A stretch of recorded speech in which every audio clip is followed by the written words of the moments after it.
Listening. À l'écoute. Yokamela. Kusikiliza. Udi unvwa. Nyoswange tuba mukewa. À l'écoute pour s'informer.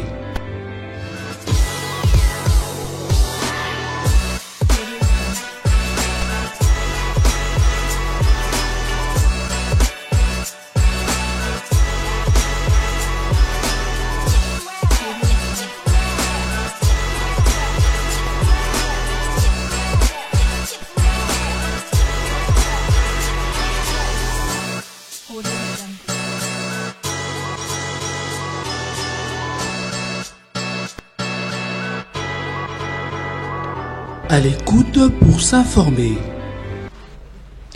La Cour pénale internationale de justice a décidé de réactiver des enquêtes sur les crimes commis dans le Nord Kivu depuis janvier 2022. Une réactivation qui fait suite à une demande du gouvernement congolais. Et sur ce plateau, pour discuter sur cette question, je reçois Monsieur Moudimbi Ngoy, secrétaire général adjoint du parti politique Consensus populaire pour la démocratie et le développement. Avec lui, nous allons échanger sur ce sujet, mais aussi d'autres questions d'actualité. Mesdames et messieurs, bienvenue à cette émission à l'écoute. Et je souhaite la bienvenue à mon invité. Merci madame, bonjour. Une première sur notre plateau? Non, nous étions encore là pendant le moment des campagnes électorales. Nous sommes passés ici pour parler de notre vision politique.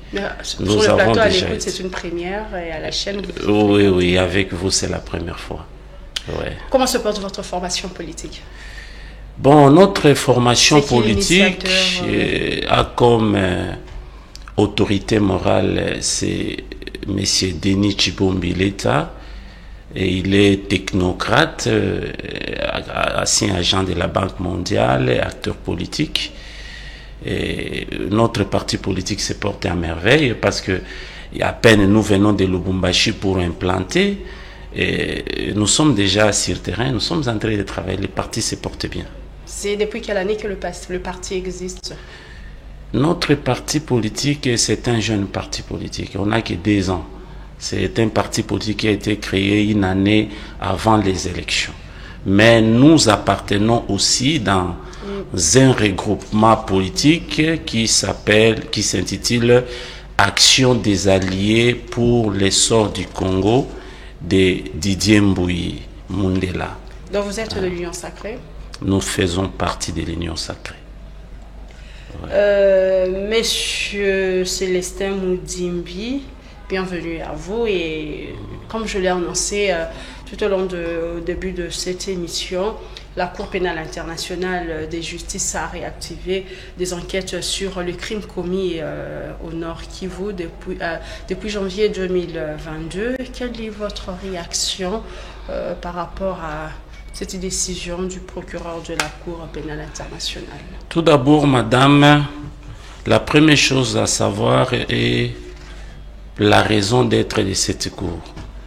Cette Cour est là pour poursuivre les personnes physiques qui sont auteurs des crimes contre l'humanité, crimes de génocide, crimes de guerre, crimes d'agression.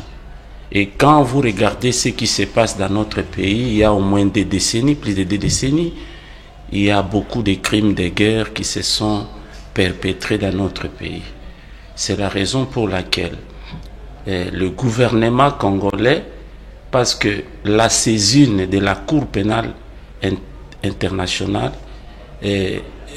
doit se faire soit par les victimes, soit par les États qui sont touchés par ces crimes, ou soit par les conseils de sécurité. Mais c'est ce qui a été fait, non? C'est la RDC qui a fait cette demande en 2000. Oui, la RDC a fait la demande, mais la Cour était en train d'observer, d'examiner.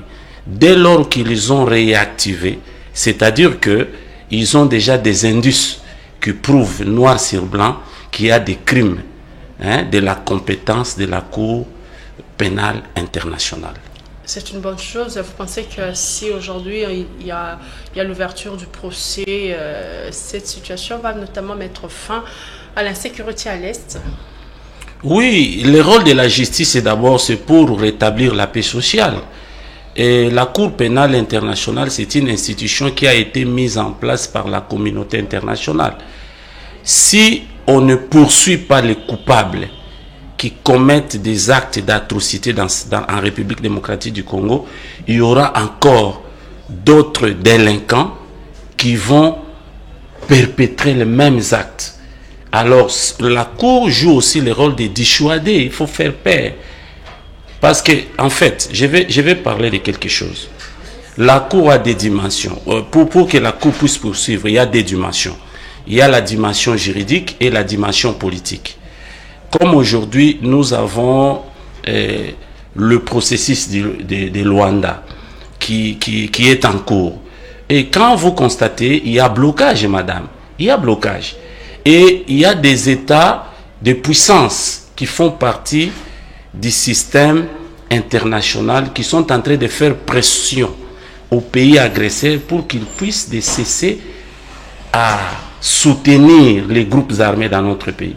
Comme le monsieur devient incontrôlable, le Conseil de sécurité aussi peut appuyer la RDC dans sa politique de poursuivre ceux qui sont en train de commettre les actes criminels dans notre pays. C'est normal.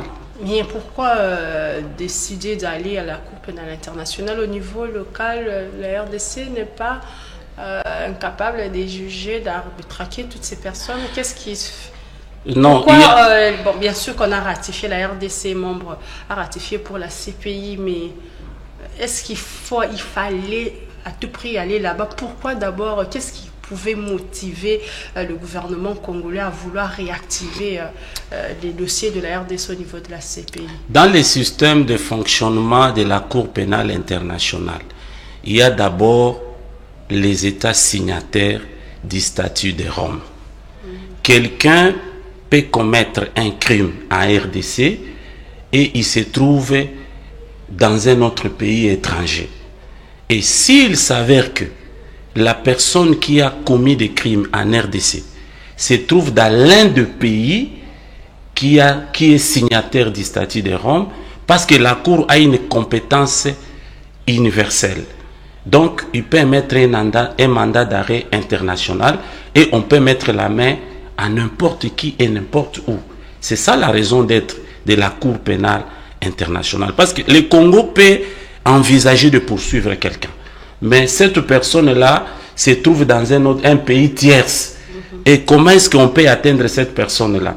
Dès lors que la RDC saisit la Cour, comme la RDC est signataire, s'il se trouve que les délinquants se trouvent dans le pays qui est signateur et qui a ratifié le statut de Rome, on peut mettre la main sur la personne. Alors aussi, il ne se retrouve pas dans le pays qui n'est pas signataire de ce statut de Rome. La CPI n'a pas le droit de l'arrêter? La CPI a le droit de l'arrêter. Mais le pays peut le protéger, mais jusqu'à quand? Je peux donner l'exemple. C'est comme aujourd'hui, il y a des mandats. Parce que dans les statuts de Rome, il y a des pays signataires, il y a aussi des pays non signataires. Vous comprenez? Mais les individus qui font partie de ces pays non signataires ne sont pas exemptés des actes, des condamnations qui peuvent émaner, qui peuvent venir de la Cour pénale internationale. Sauf que quand on émet un mandat, la personne d'un moment à l'autre, il peut se retrouver toujours dans un pays qui a ratifié le statut de Rome. Mais puisqu'on va enquêter sur ce qui s'est passé depuis janvier 2022 au Nord Kivu, on sait que la République démocratique du Congo ne cesse de pointer le Rwanda comme instigateur, le Rwanda qui se cache derrière le M23 pour déstabiliser la partie Est. Est-ce que le Rwanda peut être aussi, sur base des preuves que la RDC va apporter, pourra aussi faire l'objet... Je vais éclairer un peu l'opinion. La Cour pénale internationale ne poursuivra pas le Rwanda. Parce que dans le système des Nations Unies, il y a des juridictions différentes. La Cour internationale de justice est là avec la compétence d'être saisie par les États et poursuivre les États. Tandis que la Cour pénale internationale poursuit les individus qui commettent les actes qui touchent à la communauté internationale. Vous comprenez? Donc les individus. Donc on ne poursuivra pas les Rwandais, mais on poursuivra les acteurs qui se trouvent dans les pays rwandais et qui commettent des actes criminels qui désobéissent aux règles de l'humanité, des règles fondamentales de l'homme, des droits de l'homme. Ce sont ces gens-là qui sont poursuivables. Ce n'est pas le Rwanda. Le Rwanda, c'est un État, c'est un pays. On ne poursuit pas parce que dans le principe pénal, l'infraction est individuelle. On poursuit les individus qui ont commis l'acte criminel. Là maintenant, pour ces individus, pour la RDC, il y a ces individus, je prends les cas comme Corneille Nangaa, qui est le chef des files de l'Alliance Fleuve Congo. Lui aussi, il sera aussi, s'il y a des preuves établies, le gouvernement porte plainte, il aura la CPI. Il pourra aussi être arrêté par la CPI, des gens Corneille Nangaa, tous ces seigneurs de guerre au niveau du Nord Kivu. Oui, pas seulement les seigneurs de guerre qui sont congolais, même les cerveaux, les commanditaires. Parce que les infractions de la Cour pénale internationale, sont poursuivies. On poursuit les individus qui donnent l'ordre. Mais je comprends pas pourquoi je parle de on donne les cerveaux, on voit les cerveaux. On ne voit pas ceux qui commettent l'acte, mais on regarde ceux qui donnent l'ordre. Okay. Vous comprenez? Parce qu'aujourd'hui, il y a l'armée rwandaise dans notre pays. Il n'y a pas seulement Corneille Nangaa et sa bande de criminels. Il y a aussi l'armée du Rwanda. Et au sein de cette armée-là, il y a des gens qui donnent des ordres. Il y a des gens qui ordonnent à les tirer, par exemple, sur les cas des réfugiés. Parce qu'il y a les crimes de guerre. Les crimes de guerre font partie de l'arsenal juridique de la Cour pénale internationale. Quand il y a des réfugiés, dans des camps de réfugiés, vous tirez des bombes sur les camps. C'est un crime de guerre. Vous comprenez, madame? Donc, on ne va pas seulement poursuivre Corneille Nangaa ou les Congolais, on va aussi regarder tous ceux qui sont auteurs de tous les crimes qui sont perpétrés dans notre pays. Mais avec cette réactivation, vous pensez que ça va un peu fragiliser ceux qui commettent la sécurité à l'Est? Vous pensez que ça va quand même jouer ça va jouer un rôle. Ils auront la peur de ça continuer. Va jouer un rôle très important parce que les matières répressives sont imprescriptibles. C'est-à-dire, aujourd'hui, tu peux te croire être à l'abri, mais d'un moment à l'autre, quand tu ne seras plus sécurisé, on peut toujours mettre la main sur toi. Et c'est la raison pour laquelle les gens ne veulent pas qu'on puisse citer leur nom dans une poursuite judiciaire. Parce qu'ils savent que dès lors que vous êtes poursuivi, d'un moment à l'autre, on mettra la main sur vous. C'est un moyen de pression sur ceux qui commettent les actes d'atrocité, de viols et de crimes dans notre pays. Monsieur Célestin Moudimbi, la RDC, le gouvernement congolais a salué cette réactivation du dossier à la CPI. Mais le gouvernement congolais demande à la CPI d'intensifier ses enquêtes pour d'autres crimes commis sur l'ensemble du territoire national. Oui, la RDC a raison, parce que quand on parle d'abord de la réactivation et de quoi il s'agit, ce sont des enquêtes. C'est-à-dire, on veut maintenant réactiver, c'est-à-dire, on veut maintenant changer les dynamismes dans la procédure de faire les enquêtes pour déterminer et dénicher les coupables. Parce que vous savez, aujourd'hui, les crimes se commettent de manière visible, mais on ne connaît pas réellement qui sont les auteurs, qui donnent les ordres. Dès lors qu'on dit on réactive, c'est-à-dire les magistrats de la Cour pénale internationale vont se mettre sur terrain maintenant pour faire des enquêtes, pour diligenter des enquêtes afin de déterminer les auteurs de tout ce qui se commet dans notre pays comme crime, comme infraction. C'est pourquoi c'est normal que la RDC soit content, parce que ça a toujours été notre revendication. Et il faut que la justice soit faite. Mais pour que les gens qui sont violentés soient satisfaits, ils doivent voir comment est-ce qu'on a sanctionné les coupables. C'est ça en fait, madame. Oui, mais le gouvernement ne souhaite que ça soit pas seulement parce que là, la CPI a ciblé. Ça ne sera pas à l'Ituri, ça ne sera pas à Bukavu, mais ça sera au Nord Kivu. Mais les gouvernements de la RDC souhaitent que ça soit partout, sur toute l'étendue du territoire national. Donc la CPI permet à la CPI de venir peut-être enquêter aussi sur la situation au Congo des Mobondo. Et vous pensez que... Bon, là, je ne sais pas comment est-ce que je peux donner comme réponse. Toutefois, la RDC aura ses avocats à la Cour pénale internationale qui vont présenter leurs requêtes auprès de la Cour pénale internationale. Il appartiendra maintenant aux juges de la Cour d'examiner, retenir ce qu'il faut retenir et rejeter ce qui peuvent être rejetés. Mais toutefois, moi je vois qu'actuellement, ce qui nous concerne beaucoup plus, c'est le cas de la partie orientale de notre pays. Principalement à Goma et à Ituri. Parce que c'est là où... sur Nord Kivu, ça sera au Nord Kivu. Ouais. Donc, pas seulement Nord Kivu. Moi, je crois que les avocats de la République peuvent aussi soulever le cas de l'Ituri. Pour dissuader, parce que dernièrement, j'ai suivi 11 informations, le général gouverneur qui se trouve à l'Ituri a cité les noms de quelques députés qui sont des cerveaux de la criminalité dans cette partie-là. Il faut dissuader, parce qu'on ne peut pas reconstruire un pays dans les désordres, madame. Qui est cet investisseur-là qui viendra mettre ses moyens dans l'insécurité? S'il s'avère qu'il y a certains fils de ces pays qui sont dans les complots de l'insécurité, des violations des droits de l'homme, ils doivent être poursuivis. Parce que le principe du droit international aussi dit nous sommes égaux devant la loi et nous avons droit à une égale protection.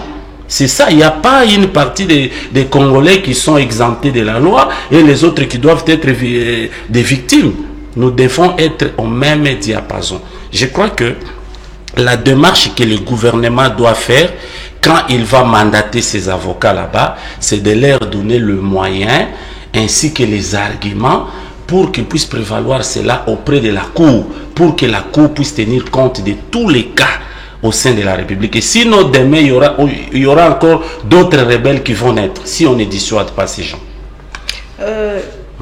Monsieur Moudimbe, cette réactivation des enquêtes sur les crimes au Nord Kivu, est-ce une manière de dire qu'aujourd'hui que la diplomatie du chef de l'État est agissante? Bon, moi je peux dire que c'est d'abord une diplomatie sur le plan judiciaire. C'est une diplomatie. En fait, la République est en train de faire pression auprès du Conseil de sécurité pour que tous les troupes qui sont engagées au combat dans notre pays puissent quitter notre territoire. Comme ils ne veulent pas quitter notre territoire, on peut aussi exercer d'autres moyens de pression, tels que la saisine de la Cour pour pointer les individus qui sont qui font partie d'un pays tierce et qui alimentent l'insécurité dans notre pays.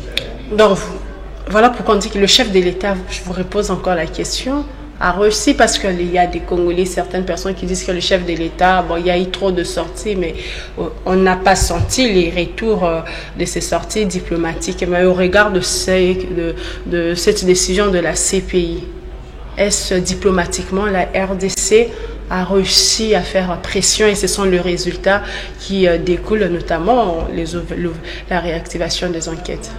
Oui, c'est le résultat d'une diplomatie agissante. Mais je crois que les résultats ne sont pas encore palpables. Nous voulons qu'on dépasse le niveau de la réactivation pour aller vers les citer nommément les auteurs des crimes commis dans notre pays. C'est ça. Vous comprenez? Donc la réactivation, ça peut être aussi une façon de nous endormir, parce que tu sais que la communauté internationale a beaucoup de risques, madame. Dans cette histoire des crimes de notre, qui se passe à l'est de notre pays, il y a aussi des lobbying, il y a aussi des multinationales qui sont en train d'exploiter nos matières premières là-bas. Ils sont aussi derrière certains États. Il faut que la Cour pénale internationale ne nous donne pas seulement les noms des Congolais ou soit les dirigeants des pays qui se trouvent aux alentours de nous, mais que la Cour pénale internationale élargisse ses enquêtes pour découvrir le financier de tous ces criminels-là. Parce que c'est les financiers de tous ces criminels-là, ils se retrouvent en Occident. Ce sont eux. Ici, en République démocratique du Congo, est-ce qu'on fabrique les Kalachnikov? Est-ce qu'au Rwanda, on fabrique les Kalachnikov? Est-ce qu'ils ont des usines d'armement au Rwanda? Je ne crois pas. Mais qui sont en train de donner des armes à ces gens-là? Je crois que la Cour doit élargir ses enquêtes pour dénicher, pour découvrir les auteurs et les co-auteurs de tout ce qui se fait dans notre pays. Ça va arriver? Vous pensez que ça pourra arriver? C'est possible si le Congo pèse de tout son poids. Si le Congo envoie les hommes, les juristes qui sont capables, qui s'y connaissent dans la matière, qui connaissent les rouages de la Cour pénale internationale, on peut y arriver. Du moins, si on ne parvient pas à dénicher au niveau occidental ceux qui sont derrière tous ces crimes, on parviendra quand même à dénicher, à découvrir en Afrique ici qui sont les responsables de ce qui se passe chez nous. Et ça sera le moyen de mettre fin à cette insécurité qui gangrène notre pays dans la partie orientale. Un mot pour boucler ces chapitres sur la Cour pénale internationale de justice. En fait, moi je vais personnellement demander au ministre Constant Mutamba et tous les systèmes judiciaires de notre pays de se mettre ensemble pour fournir les moyens nécessaires qui vont renforcer à nos avocats qui vont aller nous représenter là-bas les moyens de demander justice auprès de la Cour pénale internationale. C'est tout ce que je peux demander. Que ça ne soit pas de la poudre aux yeux, mais nous voulons effectivement. Parce que madame, je vais vous dire une chose. Tu sais que la communauté internationale, pour citer nommément que le Rwanda fait partie des agresseurs de notre pays, on a passé beaucoup des années. On peut aller aussi dans cette logique-là. On te cite aujourd'hui Corneille Nangaa, on te cite Makenga et consorts. Mais qui sont les cerveaux? Qui sont derrière Makenga? Quelle est la base arrière de ces gens-là? Vous comprenez? Moi, je vais demander au gouvernement congolais, lorsqu'ils vont aller auprès de la Cour, en tant que pays qui a son système de sécurité, on connaît déjà les gens qui commettent les crimes dans notre pays. C'est à eux de donner les noms pour qu'on poursuive individuellement les criminels qui commettent des actes criminels dans notre pays. Mais toujours au niveau international, la République démocratique du Congo a été élue membre du Conseil, membre des droits de l'homme des Nations Unies. Ce n'est pas encore une autre victoire diplomatique? C'est une victoire diplomatique. Nous sommes d'accord. Mais j'ai un conseil à donner aux gouvernants. Le principe de la liberté fondamentale. Parce que nous faisons maintenant partie des États qui siègent aux droits de l'homme. Nous, au système des Nations Unies, là où on protège les droits de l'homme. Comme nous faisons partie de cette organisation-là, nous devons faire attention sur les arrestations arbitraires des journalistes, sur les arrestations arbitraires de tous ceux qui émettent leur avis au sens contraire de nous qui gérons. Vous comprenez? C'est tout ce que moi je peux demander. Tout ce que moi je peux demander, c'est ça. Parce que c'est comme ça que nous allons arriver un jour de faire partie des États qui siègent aussi au sein du Conseil de sécurité. Et c'est là-bas que nous aurons le poids politique. Comme nous sommes déjà aux droits de l'homme, on va nous observer à l'interne. Comment nous traitons nos prisonniers? À l'interne, comment est-ce que nous traitons nos opposants politiques? À l'interne, comment est-ce que lorsqu'une manifestation pacifique se fait, comment est-ce que les choses se font? Vous comprenez? Je demande un peu aux uns et aux autres de soyez tolérants et d'être aussi démocrates. Parce que je sais que nous qui gouvernons actuellement, nous sommes des démocrates. Mais vous, quand même, est-ce qu'il y a à reprocher? Parce que vous pensez qu'avec Félix Tshisekedi, il y a quand même évolution, amélioration avec les droits fondamentaux des individus, notamment parce que vous dites, si vous venez de dire qu'on doit éviter des arrestations arbitraires auprès des journalistes, des opposants. Moi, je vois qu'il y a une grande évolution d'abord. Madame, rafraîchissons nos mémoires. Les années passées, on entrait avec des chars de combat jusque dans des églises. Les gens qui habitaient des bonhommes Matete là-bas, on entrait avec des chars de combat, des armes à feu, jusque dans des parcelles des gens. Aujourd'hui, d'ailleurs, moi, qu'est-ce que je peux dire? Apparemment, c'est comme si l'opposition n'existait plus. Parce qu'on leur autorise de faire leurs manifestations politiques. Mais ils ne parviennent même pas à réunir même 1000 personnes. Vous comprenez? C'est-à-dire que sur le plan démocratique, la liberté, le président en a accordé. Vous comprenez? Mais la volonté du président elle-même ne suffit pas. Il peut y avoir aussi d'autres acteurs dans le système qui peuvent commencer à poser des actes qui peuvent gêner les régimes. Vous comprenez? Il pose un acte, au lieu qu'on voit la personne qui a posé l'acte, on voit le président, on voit le pouvoir, alors que cette personne-là a commis cet acte-là de manière délibérée qui ne l'engage que lui. Vous comprenez? Mais aujourd'hui, l'évolution de la démocratie, le pluralisme politique, les débats contradictoires est accepté. Le débat contradictoire est accepté, mais il y a un débat qui ne cesse de faire jaser les gens. Changement, révision de la Constitution. Votre famille politique est pour? Moi, d'abord, en tant que juriste, j'ai déjà lu cette Constitution-là. Et j'étais aussi candidat député national. Je suis contre vraiment cette Constitution dans la manière dont elle se présente actuellement. Elle ne s'adapte plus à nos réalités. Sauf que je peux vous dire une chose, madame, il y a des sortes de constitutions. Mais s'il vous plaît, d'abord, lorsque vous dites qu'elle ne s'adapte plus à nos réalités, ça signifie quoi? Si je dis qu'elle ne s'adapte, c'est-à-dire qu'elle pose beaucoup de lacunes, beaucoup de lourdeurs sur le plan de l'administration de la chose publique. Par exemple? Je peux donner l'exemple, la léthargie qui s'est créée après les élections. Parce que dès lors qu'il y a, avant les élections d'abord, ce sont les affaires courantes qui peuvent vous prendre 3 mois. Après les élections, vous prenez 6 mois. Dans la constitution de la majorité, ça vous prend 9 mois. Vous pouvez perdre toute une année comme ça. Alors que le président qui est en place, son mandat commence à être comptabilisé dès les jours de son investiture. Et quand la population va commencer à crier, à pleurer, ils vont dire, il ne fait rien. Pourquoi? Oubliant que c'est les lacunes de la... Parce que lorsqu'on dirige les affaires courantes, c'est juste la suivi des dossiers. On ne prend plus des initiatives.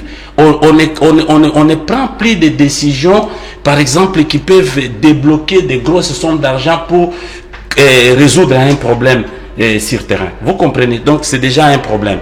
Je peux aller deuxièmement, le système de la décentralisation. Regardons, par exemple, notre pays. Nous avons beaucoup de dialectes, beaucoup de tribus dans notre pays. 450. Plus de 450. Aujourd'hui, apparemment, c'est comme s'il y a un système pour devenir gouverneur dans un endroit. Il faut seulement que la personne soit originaire. Bon, dites-moi, une personne qui est née par exemple à Kisangani, il a grandi à Kisangani, il ne connaît pas de là où il est venu. A-t-il le droit de devenir gouverneur, oui ou non? Ce sont des questions qu'il faut se poser. Vous comprenez, madame? Mais on donne à tout Congolais libre de vaquer. Déjà, la Constitution donne cette liberté. Là. Mais dans la pratique, comme ça, vous voyez que c'est la géopolitique qui joue. C'est nous qui sommes, des acteurs politiques. Par exemple, moi, je vais vous dire, je suis né à Kisangani. Je suis né à Kisangani. Mais là, ne vous empêche pas de venir. Je ne suis pas originaire de Kisangani, mais je suis né à Kisangani, originaire du Maniema.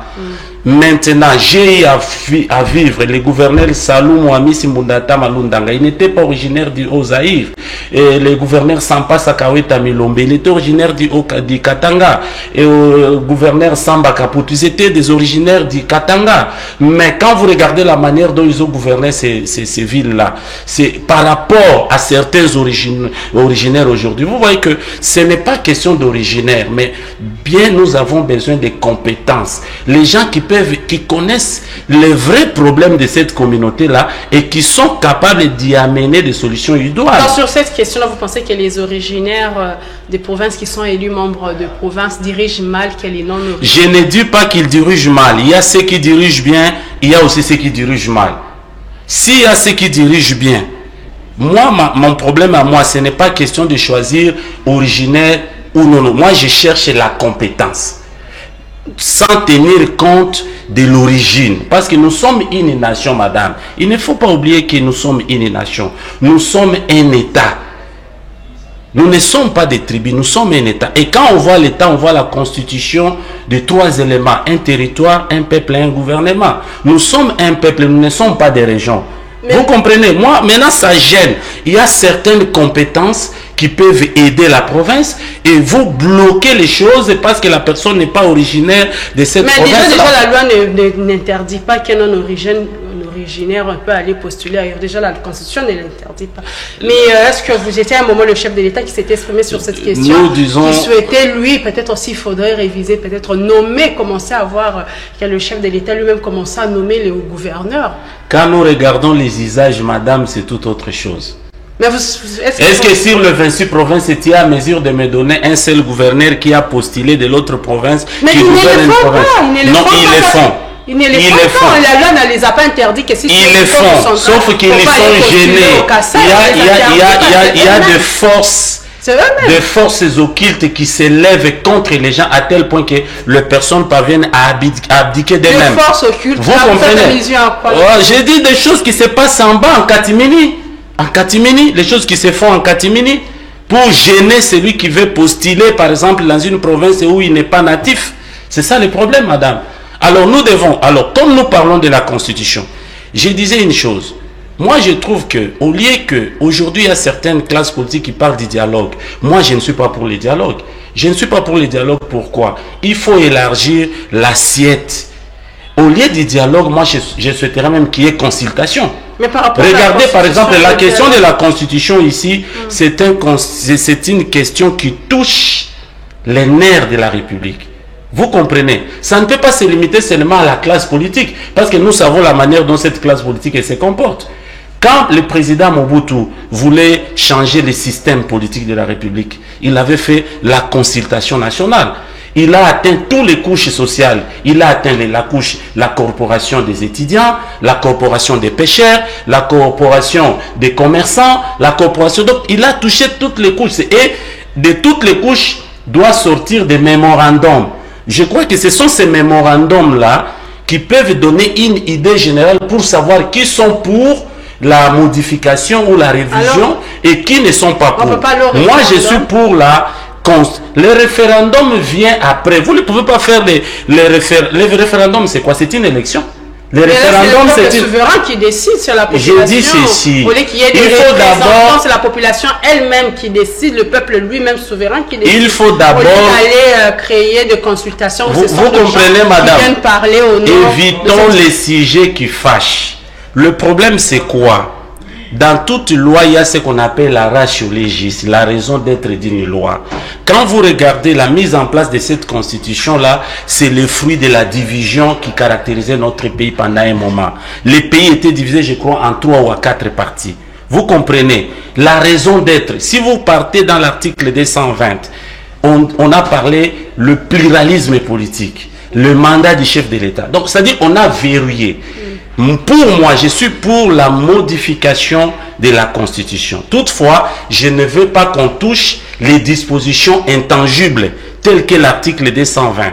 Vous comprenez? Parce que on a verrouillé ça pour éviter qu'il y ait encore des crises. Et puis justement, Olivier, le secrétaire général de l'UDPS, lui, il a même touché cet article verrouillé où on doit on doit revoir le mandat. Mais le secrétaire général, le secrétaire général de l'UDPS, c'est un Congolais qui a le droit de parler, de s'exprimer, la liberté de l'expression. Nous venons de parler avec vous concernant les droits de l'homme. Pourquoi les autres vont parler, le secrétaire général de l'UDPS ne peut pas parler? C'est son droit de parler, c'est son opinion. Si son opinion parvient à convaincre une grande partie et qu'il réclame qu'il y ait ceci ou cela, c'est leur droit. Ceux qui s'opposent à cela, ils doivent aussi se constituer en force pour s'opposer, au lieu de commencer à critiquer son opinion. C'est son droit légitime, madame, de parler. C'est ça la démocratie. Mais plus mais vous dites qu'il ne faut pas toucher ces articles. Moi, j'ai dit les dispositions intangibles parce qu'il y a la constitution souple et la constitution rigide. Notre constitution est du type rigide. Rigide, c'est-à-dire on a verrouillé certaines choses. Mais la marge de manœuvre pour changer les choses, il y a beaucoup de choses qu'on peut changer. Moi, je trouve que qu'on peut d'abord examiner certaines choses qui créent les lourdeurs d'administration, les questions de la décentralisation, l'instabilité par exemple au niveau des institutions, au niveau local. Il y a des gouverneurs qui sont élus 3 mois après, les assemblées provinciaux qui les font tomber par une motion. Ça ne crée pas la stabilité dans la gestion des provinces. Il faut chercher comment aussi on peut verrouiller certaines choses pour permettre aux gens de travailler, que le pays fonctionne et respire. Mais actuellement, avec cette constitution, est-ce que vous pensez que c'est ce qui bloque, parce que c'est ce qui bloque le régime actuel de ne pas travailler, parce que à l'opposition, on dit que si on veut, il y a une modification, le pouvoir veut changer la constitution, c'est parce que la constitution bloque l'action gouvernementale. Non, la constitution ne bloque pas l'action gouvernementale.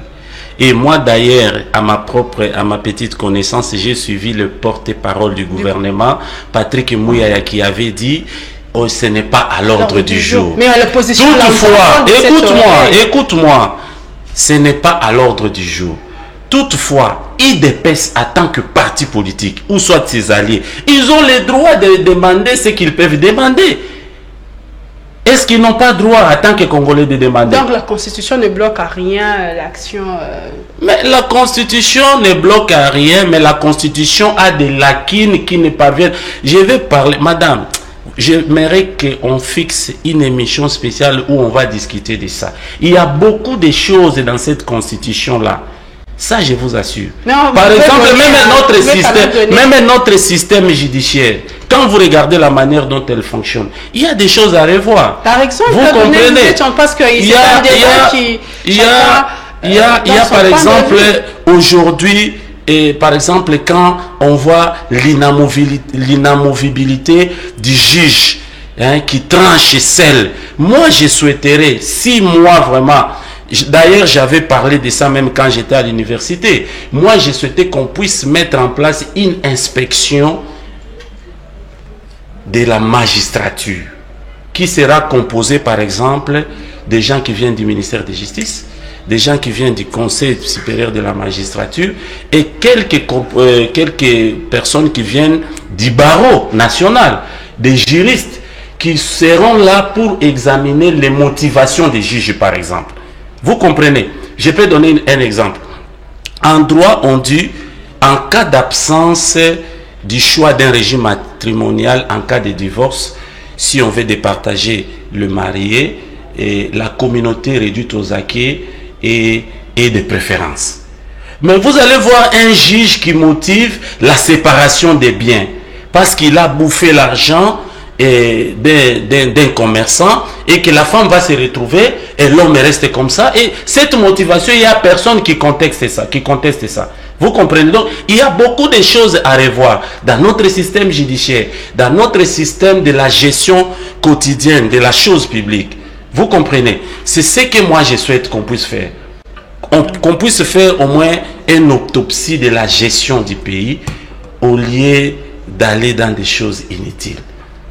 Vous comprenez? Parce qu'il y a des choses là parfois qui bloquent même le gouvernement d'agir parce que la loi dit ceci. Mais quels sont ces exemples? Là, nous sommes en train déjà de chuter. Quelles sont ces actions? La Constitution bloque où? Parce que...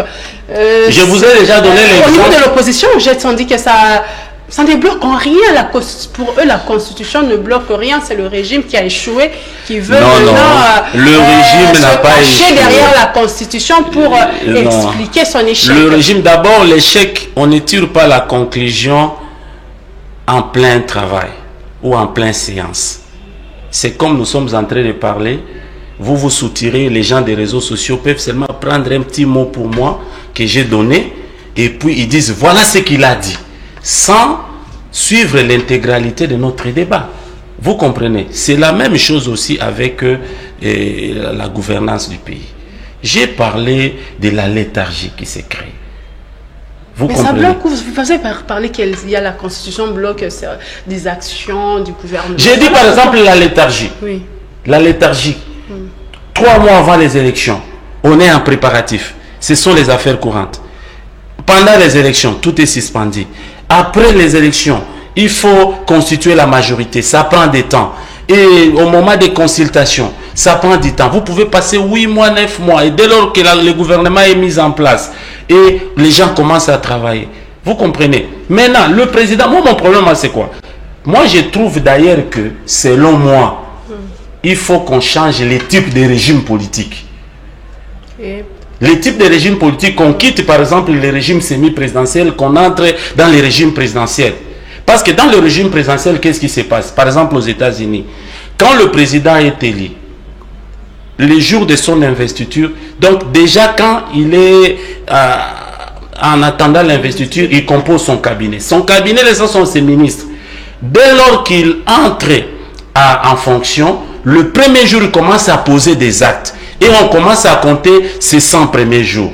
Mais chez nous ici, on ne peut pas compter les 100 premiers jours. Parce que les 100 premiers jours se passent dans des consultations, dans des négociations.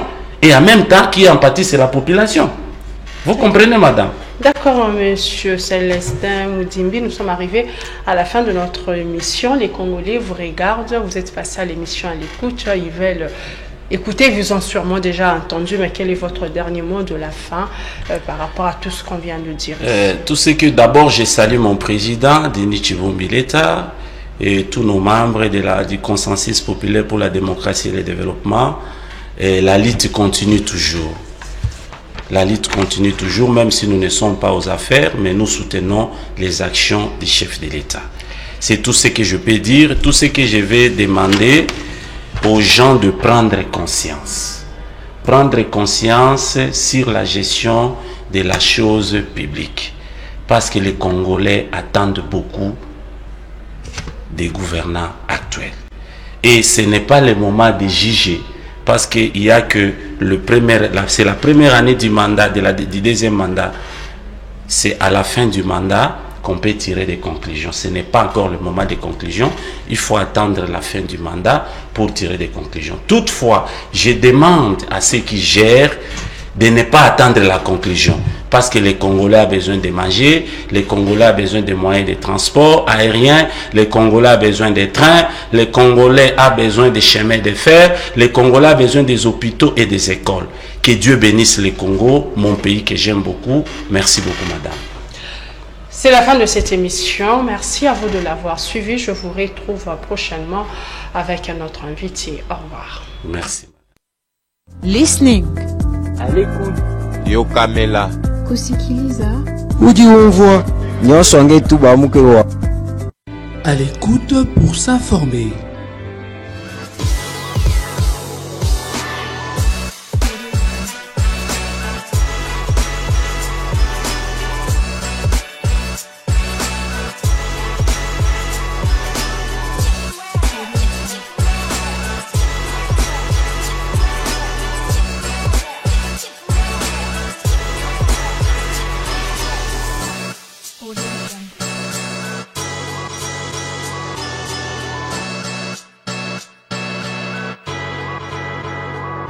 À l'écoute pour s'informer.